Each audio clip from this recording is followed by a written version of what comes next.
Después de ganar el Gran Premio de Mónaco con Charles Leclerc, en Montreal, Ferrari ha tenido su peor fin de semana en mucho tiempo. ¿Qué salió mal? Bueno, ya había razones para creer que Montreal no sería tan ideal para Ferrari como lo fue Mónaco. Para empezar, Canadá tiene rectas mucho más largas y en general es un circuito mucho más rápido que Mónaco, aunque la mayoría de las curvas sean chicanas lentas. Todo ese tiempo que pasas acelerando a fondo no es ideal para la unidad de potencia de Ferrari, pero esa debilidad no basta para explicarlo todo. Además, los bordillos relativamente agresivos de este circuito se pensaba que podrían adaptarse a las características de conducción del SF24, a pesar de que la pista de Montreal, recién reasfaltada, nunca iba a estar tan llena de baches y desniveles como Mónaco. Así que Ferrari llegó al fin de semana con el rótulo de gran favorito para conseguir 2 victorias consecutivas. Como era de esperar, Leclerc se mostró reacio a aceptar esa condición antes del fin de semana, pero esperaba una lucha reñida con Red Bull y McLaren, lo que sugiere que las expectativas dentro del equipo eran de un rendimiento mucho mayor del que Ferrari pudo mostrar finalmente. Mientras Mercedes se ponía 1-2 en la Q2 con las vueltas más rápidas de todo el fin de semana, Leclerc estaba casi a un segundo del ritmo del ganador de la pole position, George Russell, en ese segmento y superado por los Aston Martin, los 2 Bicarb y el Williams de Alex Albon, todos coches fundamentalmente más lentos que el Ferrari. En lo que Leclerc sí tenía razón es en que fue una batalla increíblemente reñida. Los Mercedes quedaron muy por delante en la Q2, una sorpresa en sí misma, pero entre Max Verstappen, séptimo, y Carlos Sainz, 12º, había una diferencia de menos de 2 décimas de segundo. La pregunta es, ¿por qué Ferrari terminó tan inusualmente en el lado equivocado de esa diferencia? ¿Y por qué fue aún peor para Ferrari el día de la carrera? El viernes fue básicamente un día perdido debido a la persistente lluvia, pero los entrenamientos finales del sábado fueron una hora completa de rodaje en seco y ya había señales de advertencia para Ferrari. Leclerc se quedó a 8 décimas del ritmo en esa sesión y se quejó por radio de que su Ferrari era simplemente lento. Esa sorprendente falta de velocidad persistió en la sesión de clasificación. Leclerc parecía no saber explicar por qué su Ferrari no funcionaba correctamente en este circuito. Habló de la sensación de que algo iba mal en el interior del coche que los ingenieros de Ferrari no podían identificar en los datos. Leclerc describió un círculo vicioso de agarre extremadamente pobre al principio de la vuelta que se agravaba durante el resto de la misma, ya que su coche seguía derrapando en lugar de agarrarse correctamente a la superficie de la pista. Dado que era tan difícil trabajar con el Ferrari 2023, la versión 2024 se ha concebido deliberadamente como un coche más benigno, más fácil de conducir y más orientado al ritmo de carrera y a la gestión eficaz de los neumáticos que a la velocidad pura en una vuelta.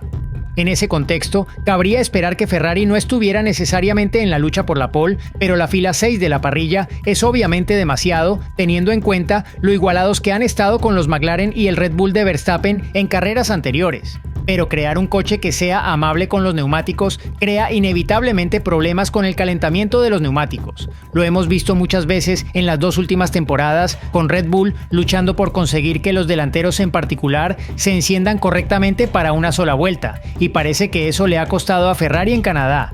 En una pista lisa reasfaltada y en condiciones frías, el coche simplemente no fue capaz de encender correctamente los Pirelli C5, a lo que no ayudó que el equipo aparentemente ajustara las presiones de los neumáticos de salida demasiado bajas para las condiciones reinantes. Sainz confirmó una sensación similar a la de Leclerc, que al coche le faltaba agarre, y también sugirió que la calidad del pilotaje, que se suponía que era un punto fuerte de Ferrari, no parecía tan buena en Canadá como en Mónaco. Otro efecto secundario de que la superficie de la pista fuera tan nueva, junto con las condiciones meteorológicas tan dispares, fue que los niveles de adherencia empezaron siendo bajos y mejoraron drásticamente en la primera parte de la clasificación, a medida que se ponía más goma. Eso significó que incluso los equipos de punta tuvieron que gastar juegos extra de Pirelli suaves nuevos para asegurarse el paso a la Q2.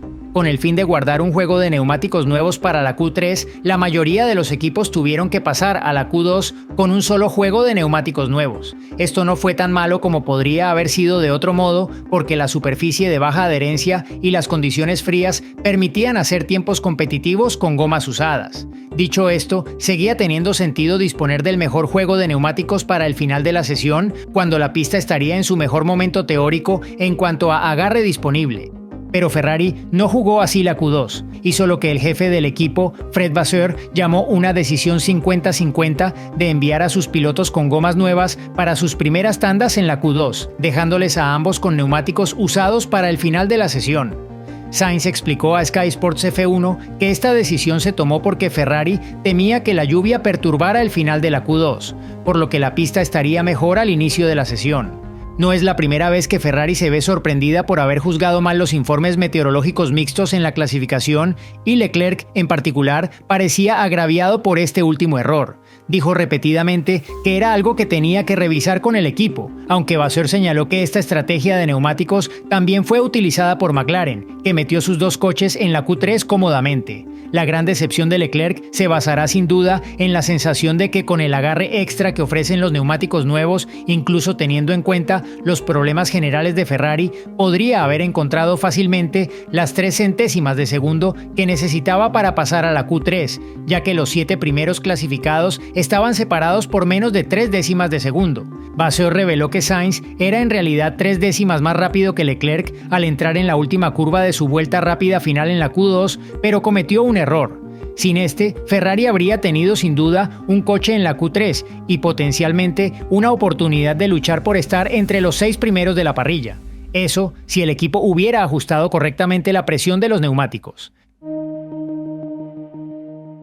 Incluso saliendo justo fuera de los 10 primeros, lo normal sería esperar que un coche tan fuerte como el Ferrari en carrera esta temporada avanzara en el orden y terminara bien dentro de los puntos. La enorme mejora de Mercedes complicó aún más el panorama en Canadá, pero sexto y séptimo, donde terminaron los Aston Martin, debería haber sido el objetivo mínimo para que Ferrari limitara el daño causado por el bajo rendimiento en clasificación.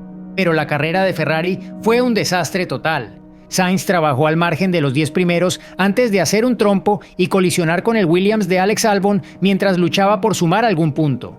Leclerc se encontró con lo que llamó un extraño problema de motor desde la segunda vuelta. Entre eso y una apuesta desacertada al cambiar a neumáticos slicks antes de que la pista estuviera lo suficientemente seca, Leclerc acabó siendo doblado antes de retirar deliberadamente su coche a boxes sin esperanzas de puntuar.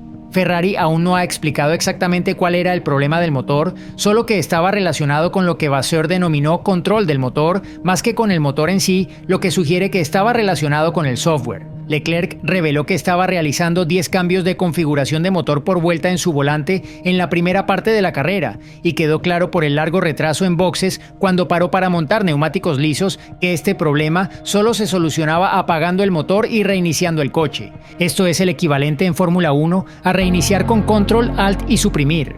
Ferrari esperaba tener la oportunidad de hacer esto durante una parada con bandera roja después de que Logan Sargent estrellara su Williams, pero la bandera roja nunca llegó. Se tardó tanto en solucionar el problema del motor que la carrera de Leclerc se convirtió rápidamente en una causa perdida. Dijo que el coche tenía buenas sensaciones en las curvas con los neumáticos intermedios, pero Ferrari dijo que su motor tenía 80 caballos menos de los que debería haber tenido. Agregó que le estaba costando entre 10 y 15 km por hora en las rectas durante 15 vueltas, lo que significaba que Leclerc no tenía ninguna posibilidad real de progresar. Clasificarte fuera de los 10 primeros, que tus propios pilotos critiquen tu estrategia de neumáticos, tener problemas de fiabilidad en la carrera, ver cómo uno de tus coches es doblado por los primeros, sufrir un doble abandono y no sumar puntos en un fin de semana en el que Max Verstappen y McLaren consiguieron grandes resultados, no significa otra cosa que una gran decepción para Ferrari. Como señala Vasseur, ahora que la Fórmula 1 está tan reñida al frente entre los 4 equipos punteros, Red Bull, McLaren, Ferrari y Mercedes, cualquier error o bajo rendimiento será castigado sin piedad. Lo fundamental ahora es que Ferrari realice el profundo análisis que ha prometido después de Canadá y asimile rápidamente las lecciones necesarias. Como reiteró Leclerc después de la carrera, Ferrari esperaba estar en la pelea en Montreal y claramente no lo estuvo.